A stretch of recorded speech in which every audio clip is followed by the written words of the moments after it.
Comenzamos con esta diciente y muy polémica imagen. Miren ustedes la fotografía. Es el homenaje de un tirano a otro tirano, de un represor vivo a un represor eliminado. Mientras en Medio Oriente, Estados Unidos completó hoy 7 intensos días de ofensiva militar contra el régimen de Irán, luego de abatir al ayatolá Ali Jamenei, que aquí se ve perfectamente. En América Latina, uno de sus principales aliados, amigos, el dictador cubano Miguel Díaz-Canel, rinde homenaje. Ahí lo ven ustedes firmando. Lo ven firmando el libro de condolencias por el abatimiento, por la muerte de Ali Jamenei bajo las fuerzas de los Estados Unidos y de Israel.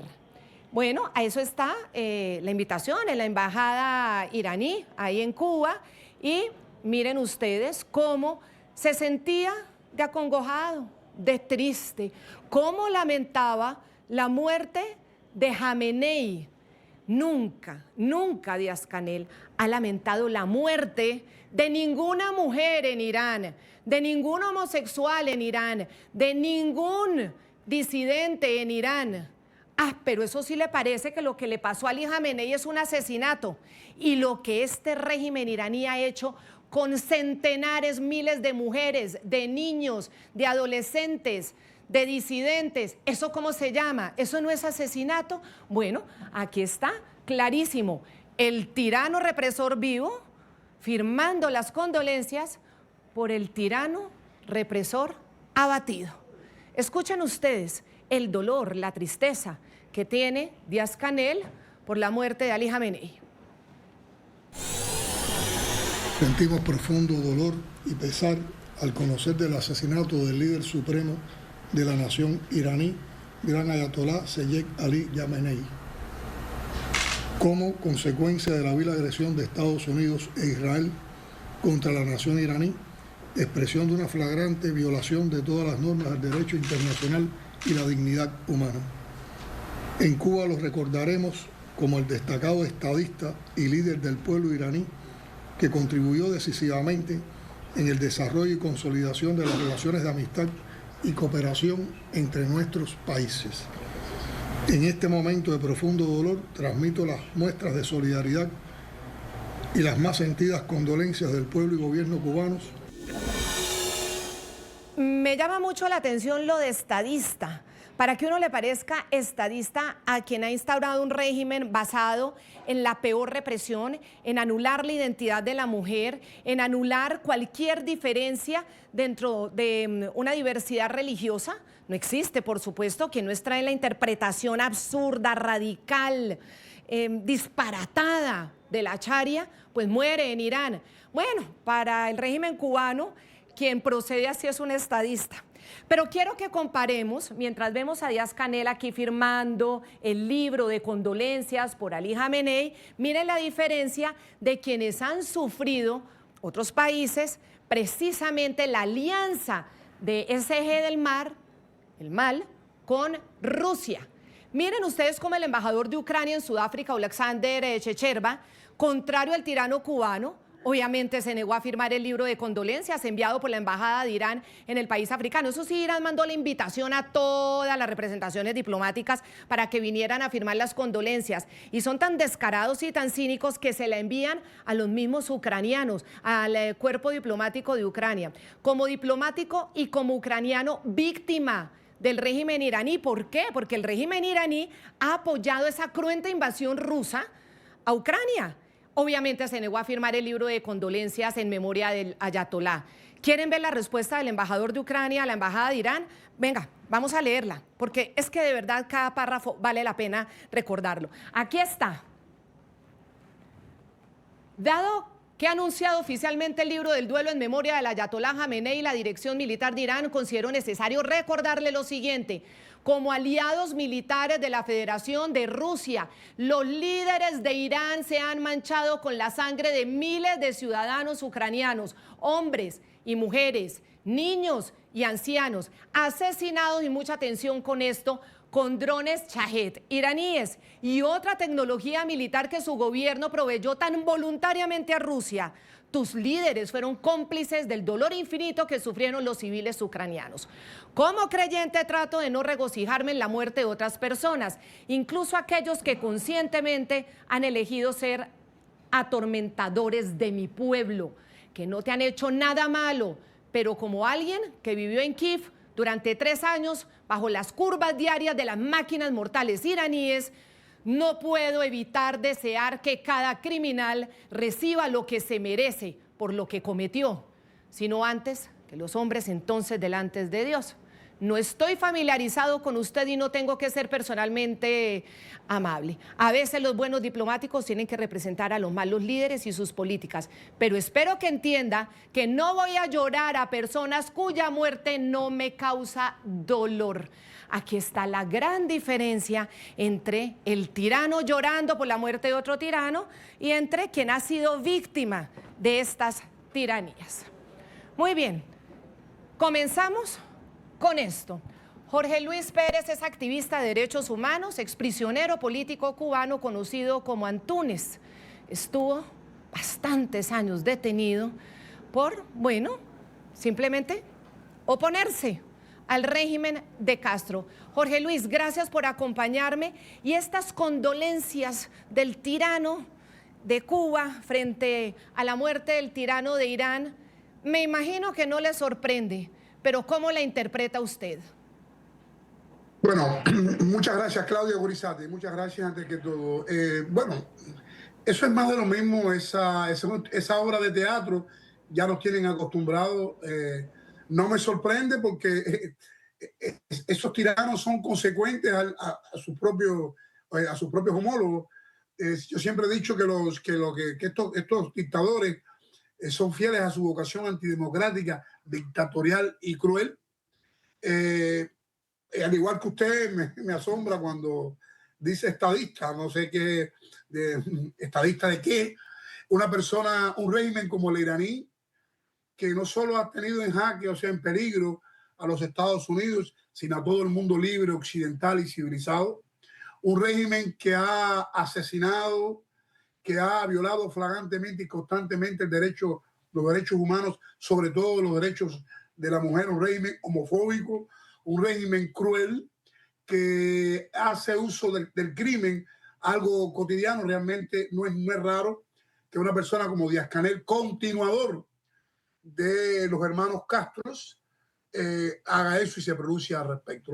Lo raro, lo novedoso hubiese sido lo contrario, que Díaz-Canel hubiera tenido palabras de apoyo a su muerte o de apoyo a la invasión norteamericana contra Irán. Es normal. Los diablos se buscan, el diablo los junta y eso es normal entre ellos.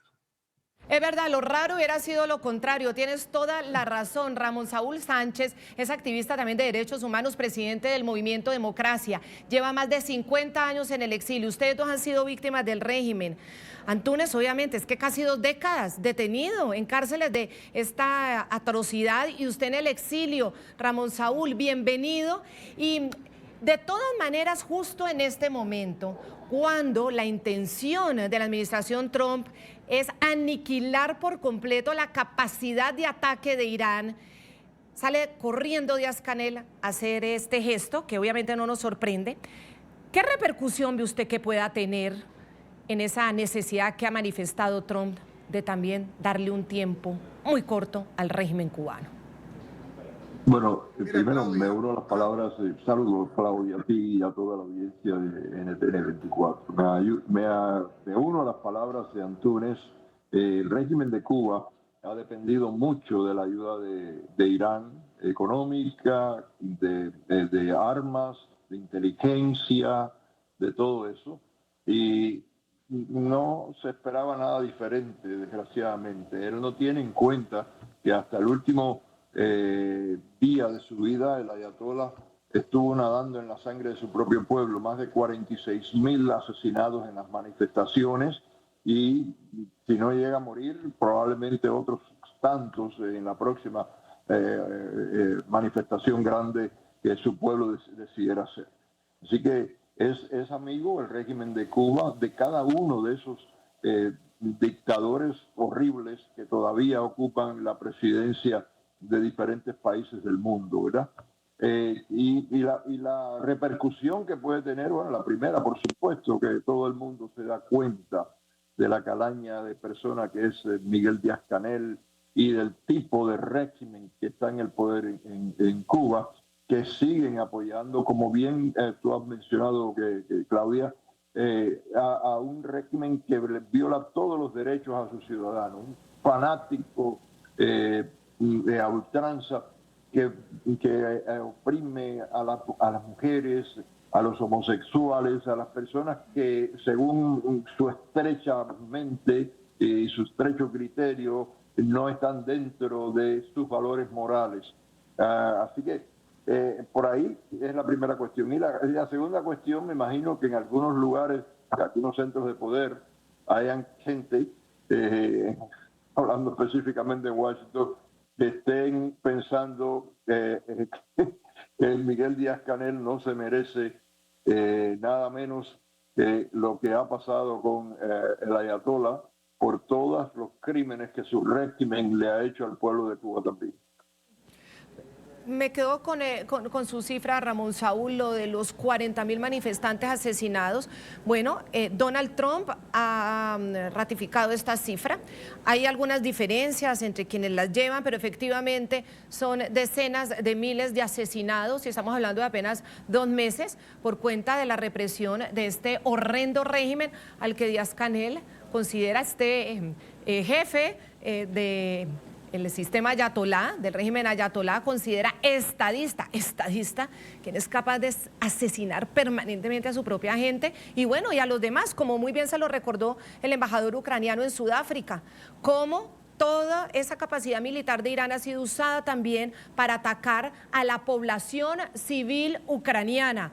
Bueno, ahí lo del derecho internacional no muchos hablan de eso. Bueno, vamos a seguir con la noticia porque la noticia, entre comillas, es cuestión de tiempo. Es la advertencia textual del presidente Donald Trump. El mandatario de Estados Unidos planteó como su próximo objetivo al régimen de Cuba, luego de que termine la ofensiva contra el régimen tiránico y criminal de Irán. Aseguró que la dictadura cubana quiere llegar a un acuerdo de forma desesperada. Trump manifestó todo esto, ustedes lo recordarán, en ese homenaje que le hizo en la Casa Blanca al Inter de Miami, trajo a sus jugadores, trajo a las directivas, charlaron, y cuando estaba hablando con los dueños del equipo de fútbol que son de origen cubano, les manifiesta lo siguiente: pronto celebrarán juntos lo que está pasando en la isla y les promete que pronto volverán. Escuchen ustedes. Quería esperar un par de semanas, pero sospecho que pronto volveremos a estar juntos, celebrando lo que está pasando en Cuba. Quieren llegar a un acuerdo, tanto que no tienes ni idea. Pero lo que está sucediendo con Cuba es asombroso. Y creemos que queremos terminar lo de Irán primero. Pero será solo cuestión de tiempo antes de que usted y mucha gente increíble regresen a Cuba. Ojalá que no se queden. Los queremos de vuelta y no queremos perderlos. No queremos que se queden. Pero algunos probablemente sí quieren quedarse.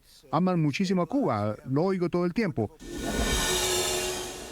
Antes de esta declaración, el presidente de Estados Unidos aseguró que la caída de la dictadura de Cuba sería la cereza del pastel.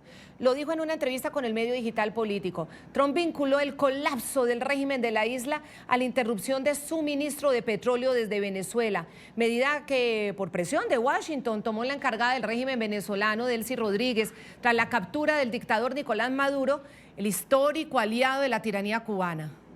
Antúnez, ¿usted tiene fe de que esto pueda ser rápido? Muchos están ansiosos después de la captura de Maduro, después de lo que está pasando en Irán, pues muchos dicen que el turno ahora es para Cuba. Mira, Claudia, yo siempre he sido partidario de que el fin de la dictadura castrista sea, en este caso castrocanelista, sea por movilización, por decisión, por acción de los cubanos. Y cuando digo de los cubanos, me refiero a los cubanos que están dentro y fuera. Yo creo que una rebelión cívica dentro de Cuba es la mejor opción para derrotar la dictadura. Con el apoyo, con el respaldo, con la solidaridad del mundo libre y democrático, de manera especial en los Estados Unidos. Pero yo tengo la fe, la esperanza, el entusiasmo ha aumentado en mí porque veo que por vez primera hay un inquilino de la Casa Blanca, por primera vez hay un presidente que parece tomar el tema de Cuba con la debida seriedad, es decir, los ojos del mundo están puestos en Cuba. Y ahorita te iba a decir que hay un dicho que nosotros los cubanos decimos, que cuando veas las barbas de tu vecino Jardel, pon las tuyas en remojo. Ahora, paralelo a ello, tengo que confesarte que tengo también una preocupación. Fui de los que disfruté y aún disfruto el arresto, el encauzamiento de Nicolás Maduro y su esposa. Soy de los que disfruto la presión que se ejerce sobre Venezuela para liberar a ese pueblo. Pero estoy entre los que preocupa sobremanera que unas negociaciones entre los Estados Unidos con la cúpula castrista pueda instaurar en Cuba una Deisis Rodríguez.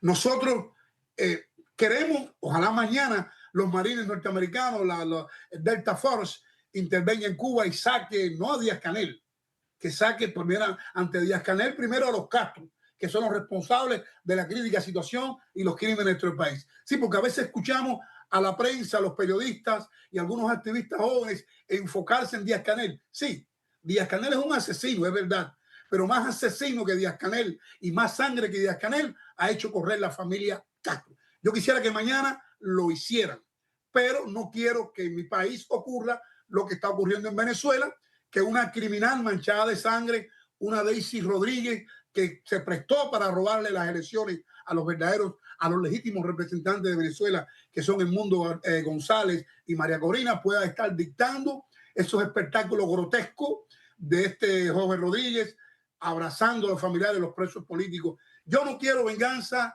yo no tengo sed de venganza, pero sí quiero justicia. Y el caso de Cuba y el caso de Venezuela son casos muy diferentes. Nosotros tenemos miles de fusilados, nosotros tenemos crímenes atroces, tenemos un exilio que lleva casi ya 70 años y nosotros no vamos a aceptar un cambio fraude.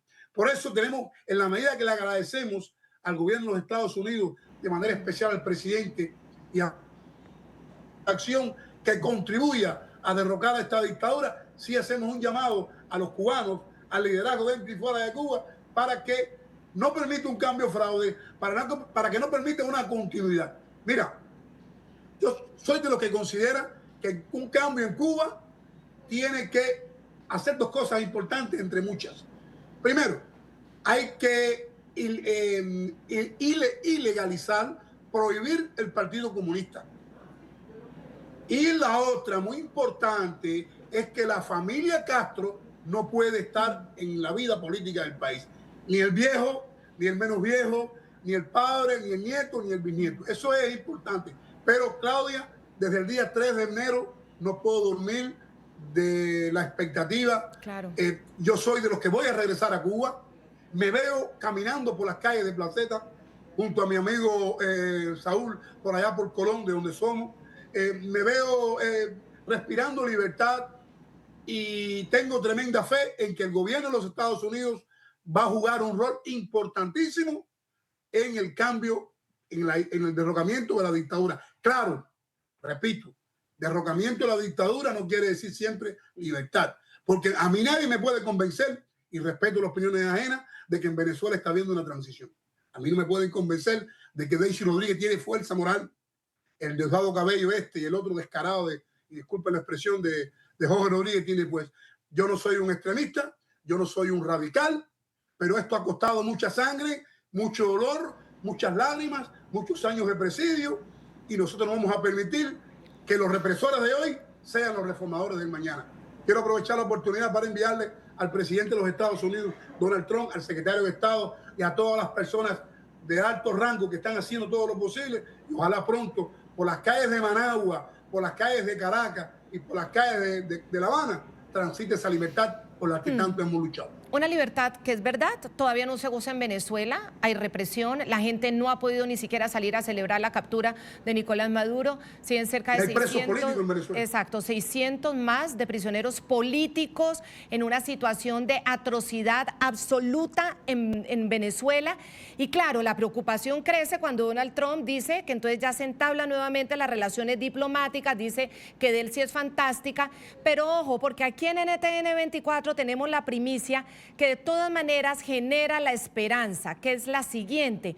El Departamento de Estado le ha confirmado a este medio de comunicación a través del periodista Roberto Macedonio, periodista permanente de NTN 24 en Washington, que toda esta retoma de las relaciones diplomáticas es bajo el estricto control de Estados Unidos para que se cumplan las 3 etapas que ha exigido la administración Trump, incluido pues que salgan todos los prisioneros políticos, que se acabe la represión y que haya unas elecciones. Lo que no tenemos es tiempo. Entonces, claro, yo comparto, Antúnez, contigo esa preocupación, sin duda. Y por supuesto, uno también la comparte frente a lo que pueda pasar en Cuba, por lo que, bueno, han manifestado.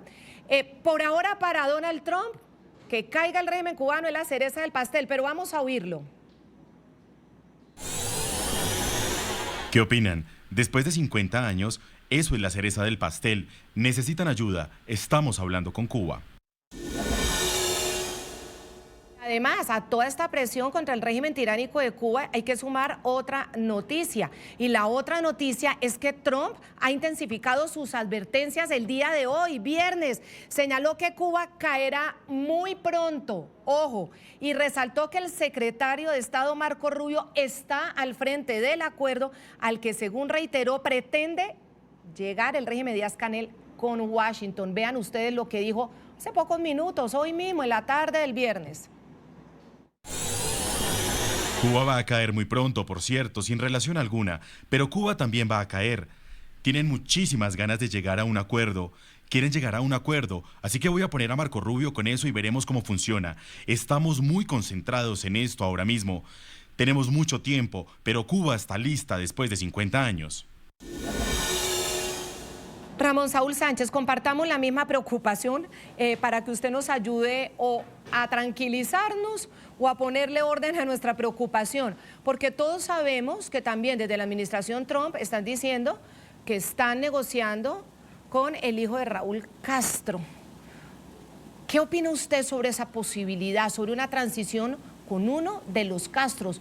Mire que Antúnez ya nos manifiesta la preocupación que es para el pueblo cubano esto.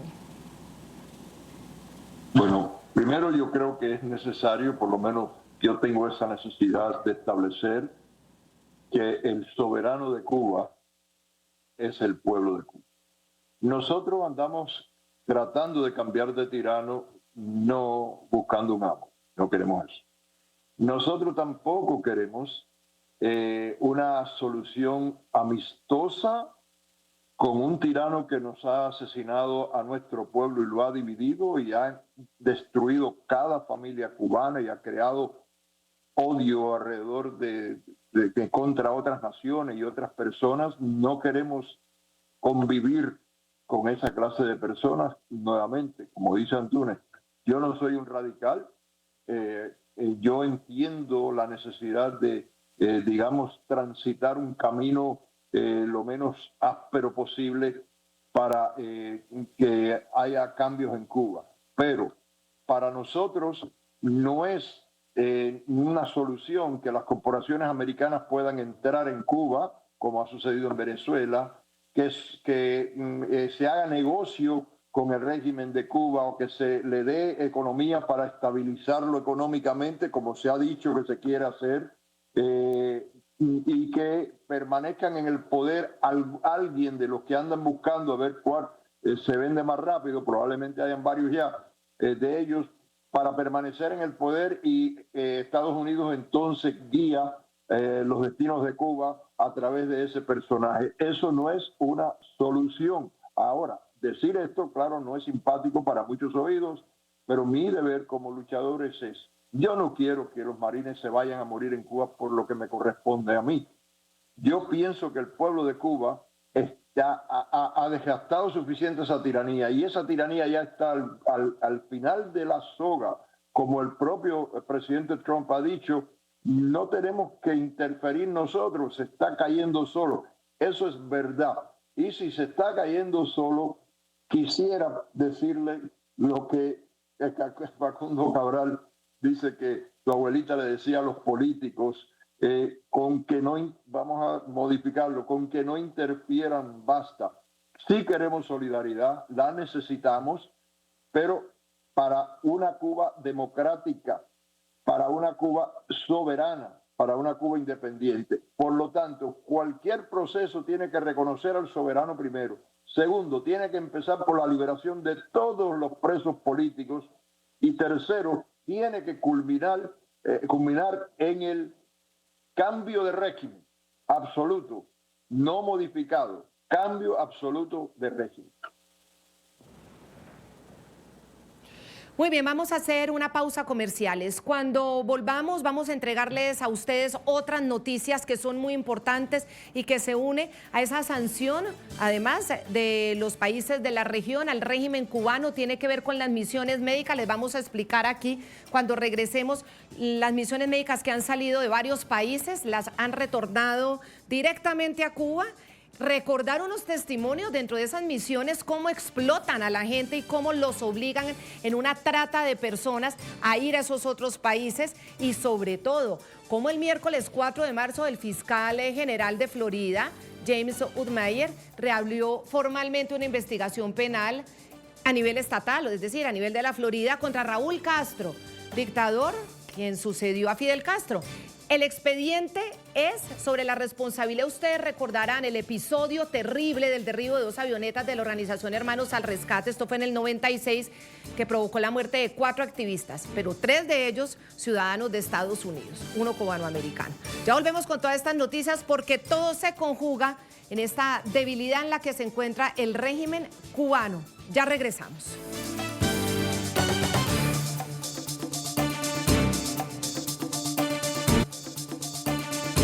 Caerá pronto, lo ha dicho la administración Trump, o es el que sigue.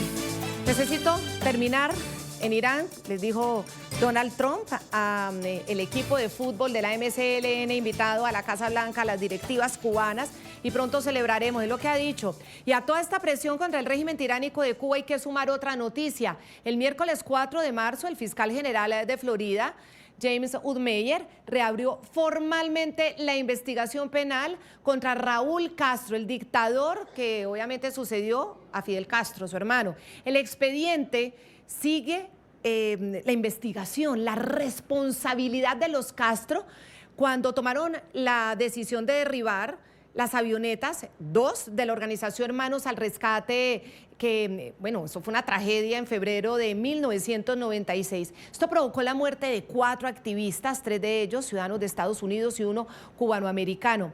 Las 2 aeronaves fueron alcanzadas y destruidas por misiles aire-aire disparados por aviones de combate del régimen que para la fecha tenía como ministro de las Fuerzas Armadas Revolucionarias Raúl Castro.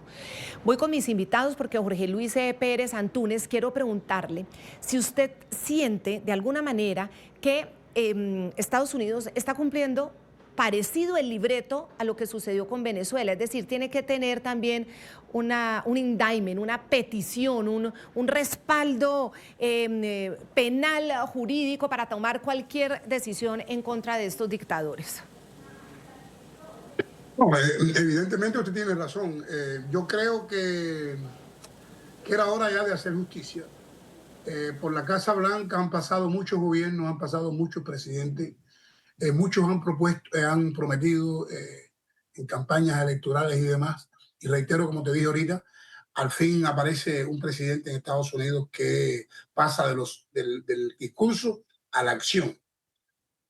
O sea, eso está claro de eso. Yo creo que el crimen del remolcador, o sea, del derribo de las avionetas Hermanos al Rescate, el remolcador 13 de marzo, creo que son elementos de peso para encauzar a Raúl Castro. Ellos se han comportado como delincuentes internacionales, han estado al margen de la ley, se han burlado de las leyes, han desafiado a los Estados Unidos y creo que tienen que pagar. Yo creo que los elementos están ahí, las órdenes están ahí, las grabaciones están ahí, y yo creo que eso ha sido uno de los crímenes más atroces que se ha cometido. Y yo creo que los familiares de los muertos, los amigos, sus hijos, sus esposas, sus hermanas, según el caso, deben estar a la expectativa, deben estar con mucha fe con lo que pueda suceder. Yo creo que no puede haber borrón y cuenta nueva. El perdón es un fenómeno particular. Yo puedo perdonar, por ejemplo, a los que le provocaron la muerte a mi madre, los que me asustaron los perros, los que me torturaron en la cárcel, pero yo no soy quien para perdonar a los que derribaron, a los que asesinaron a estos muchachos hermanos a rescates, a los que dejaron morir, asesinaron a Orlando Zapata Tamayo, que le quitaron el agua durante 18 días. Yo no soy quien para eso. El perdón es algo individual, no puede ser colectivo. Por respeto a las víctimas, por respeto a su memoria, tiene que haber justicia. Y yo creo que ese puede ser un factor, puede ser un argumento de peso legal para ir a Cuba, arrestar y encauzar a estos verdugos, a estos asesinos. Ramón Saúl, ¿por qué cree que justo en este momento se reabre este proceso? El fiscal de Florida decide abrir este proceso en contra de Raúl Castro.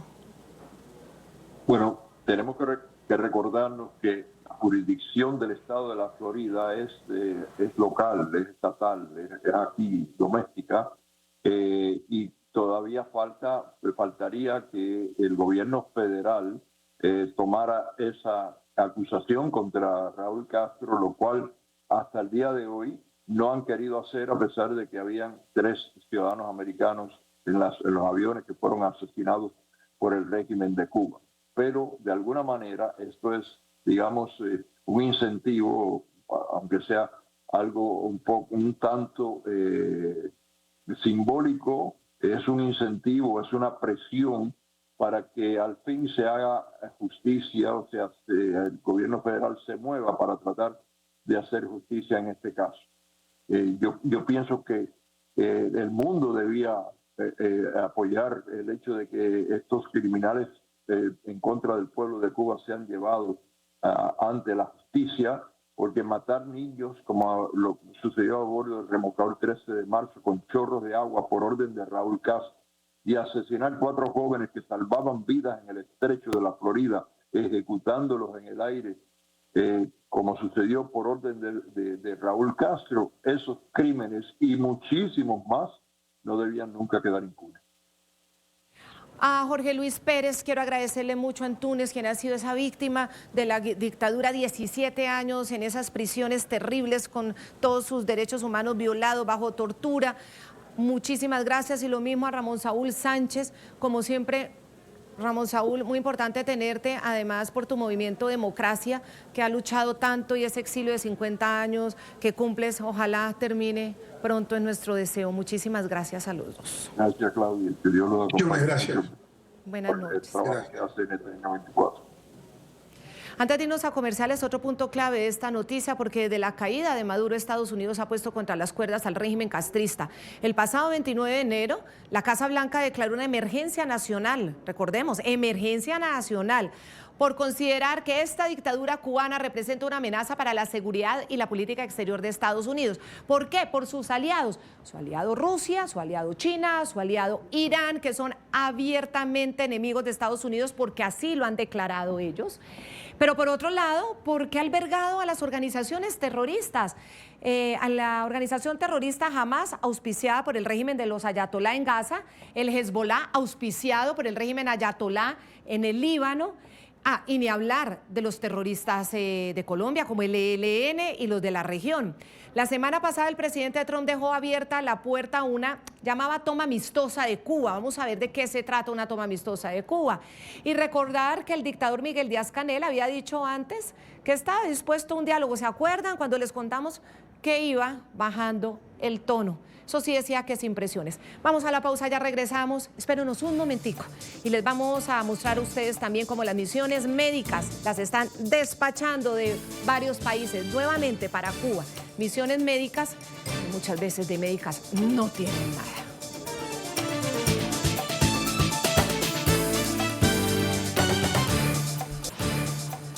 Que caiga el régimen de Cuba sería la cereza en el pastel, dijo Donald Trump. Y en una ofensiva regional coordinada, varios países comenzaron a poner fin a algo que para la dictadura cubana ha sido fundamental para expandirse: las misiones médicas.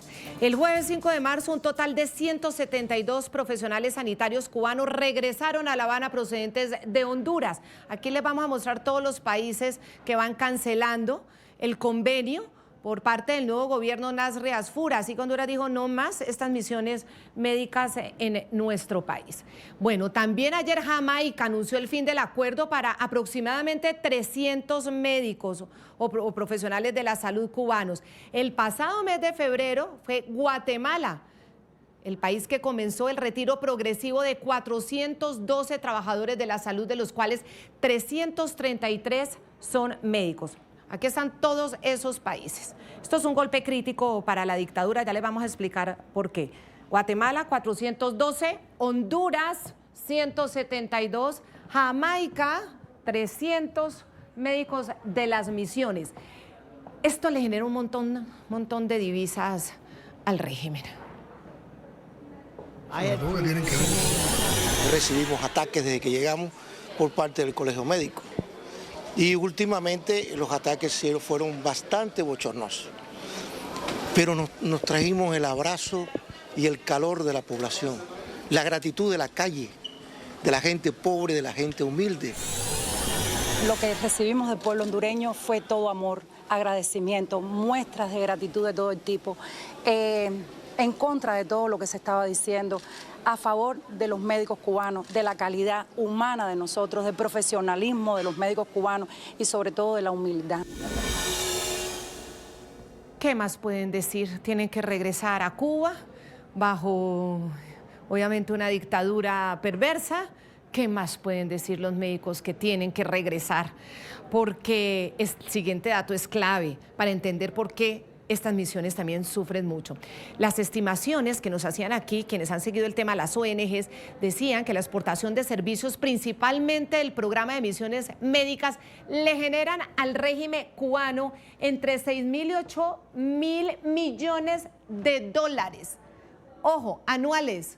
Es una cantidad de dinero, porque la dictadura les retiene entre el 75 y el 95% de los salarios, que son pagados por los países receptores, pero Cuba se les queda con la mayor parte de este salario. Constituye una práctica básicamente de reclutamiento y explotación laboral. Eso es trata de personas para lo laboral. Así lo han denunciado las ONG cubanas que han seguido este tema por muchos años. Obviamente ellos, ¿qué podrán decir? Porque además el que se niega a irse a una misión médica lo castigan, a su familia la castigan. Aquí mismo en el programa de la noche hemos escuchado muchísimos testimonios de médicos y profesionales de la salud que han tenido que participar en estas misiones médicas que al único que le conviene es al régimen cubano. En sus relatos denunciaron la violación de sus derechos laborales, explotación por las jornadas largas, pagos indignos, soledad, distancia prolongada frente a sus seres queridos. Escuchen ustedes algunos de esos testimonios, uno de ellos, Miguel Ángel Ruano, quien es el presidente de la ONG Gremio Médico Cubano Libre, y además de Arisleidy López, una desertora de esta misión médica cubana, los que han podido huir de esa forma de presión y como de esclavismo moderno.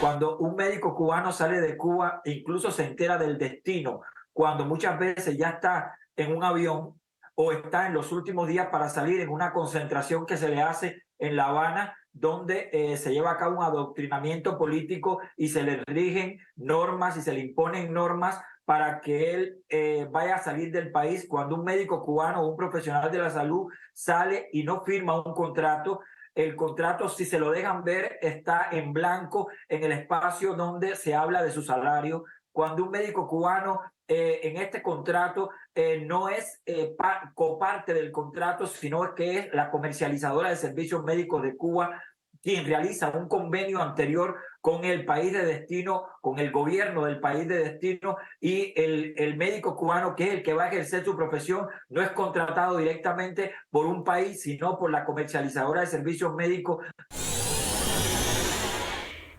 Cumplo mi misión en el Amazonas y me trasladan al municipio Miranda, al estado Miranda, municipio Petare, donde el enfrentamiento de banda era extraordinario, donde esa zona la dirigen las bandas.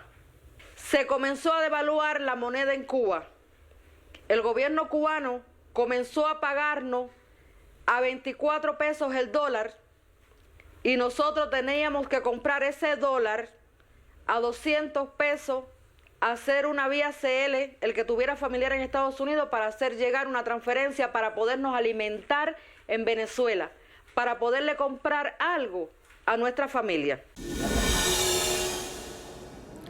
Contra el régimen cubano también está la presión diplomática del gobierno de Ecuador. El presidente Daniel Noboa expulsó el pasado miércoles al embajador de Cuba en Quito, Basilio Gutiérrez, junto a toda la delegación. El miércoles la Cancillería ecuatoriana declaró persona non grata al diplomático y desplegó a militares en los alrededores de la embajada. El mandatario Noboa, tras la decisión, divulgó un video en sus redes sociales que, bueno, ha llamado mucho la atención. El mensaje dice: parrillada de papeles. Un hombre, al parecer de la delegación cubana, fue captado en la azotea de la embajada quemando documentos en un asador. El Ministerio de Exteriores del régimen calificó esto como un acto inamistoso, esa decisión de Ecuador de expulsar al personal diplomático, y simpatizantes del Partido Comunista de Ecuador señalaron al gobierno de Noboa de seguir lineamientos de la administración Trump. Claro, es que en este momento los dos gobiernos son aliados. Y hoy estamos aquí, algunos representantes de las organizaciones políticas revolucionarias que nos hemos venido a dar cita para expresar nuestro apoyo al embajador de Cuba, que arbitrariamente fue separado de sus funciones. Muy bien, vamos a ver la asfixia petrolera del régimen cubano. Vamos a analizarla en este gráfico. A finales de febrero, las reservas estaban estimadas para 20 días. Cuba requiere alrededor de 110.000 barriles de petróleo al día para su demanda energética. En producción interna solo alcanza los 40.000 barriles. Venezuela suministró a Cuba 30.000 barriles diarios en el último año, pero claro, esto ya no existe. El petrolero Seahorse llegó, según el régimen, con más de 200.000 barriles de crudo ruso a finales de febrero. Sin embargo, en los diferentes barrios de las diferentes ciudades cubanas hablan de que el apagón es impresionante. Bueno, después la información fue desmentida por fuentes diplomáticas en Moscú, es decir, al final el barco parece que nunca llegó. Obviamente esto está generando un problema mayor al pueblo cubano. Y vamos a ver, para despedir, porque todo esto también depende de la presión militar en el Caribe por parte de Estados Unidos. Estados Unidos está enfocado ahora en el Golfo Pérsico, pero de todas maneras mantiene 3 buques estratégicos. La ubicación de portaaviones de Estados Unidos y de buques en el despliegue en el Caribe. Miren ustedes, a propósito de la operación Lanza del Sur, que ustedes saben que terminó con la captura y extracción del dictador venezolano Nicolás Maduro, este despliegue de la Marina de Estados Unidos. La presencia naval está encabezada por estos 3 buques de guerra. El USS Fort Lauderdale, buque de transporte anfibio de la clase San Antonio, está en las costas de Miami, Florida, a 230 millas al norte de Cuba. Aquí lo tienen. Luego está el USS Iwo Jima. También es un buque asalto anfibio de la clase Wasp, que se encuentra ubicado al suroccidente de la isla de San Martín. Lo vemos acá, San Martín, a unas 1.140 millas de La Habana. Y está el destructor USS Samson. Por su parte, ha registrado su última ubicación hace 199 días en el Pacífico, aquí, atravesando ya después el Canal de Panamá. Muy bien, vamos a ver. Trump lo ha dicho, le queda poco a Cuba. Pronto celebrarán los cubanos y podrán volver a su país. Veremos. Mientras tanto, la expectativa sobre el restablecimiento de relaciones diplomáticas Washington-Caracas deja muchos interrogantes, aunque todo depende de que se cumplan las 3 etapas según información del Departamento de Estado en exclusiva a NTN 24. Muchas gracias por habernos acompañado. Nos vemos en nuestra próxima emisión, porque la noche seguirá encendiendo las luces para que usted vea el punto clave de la noticia. Hasta luego.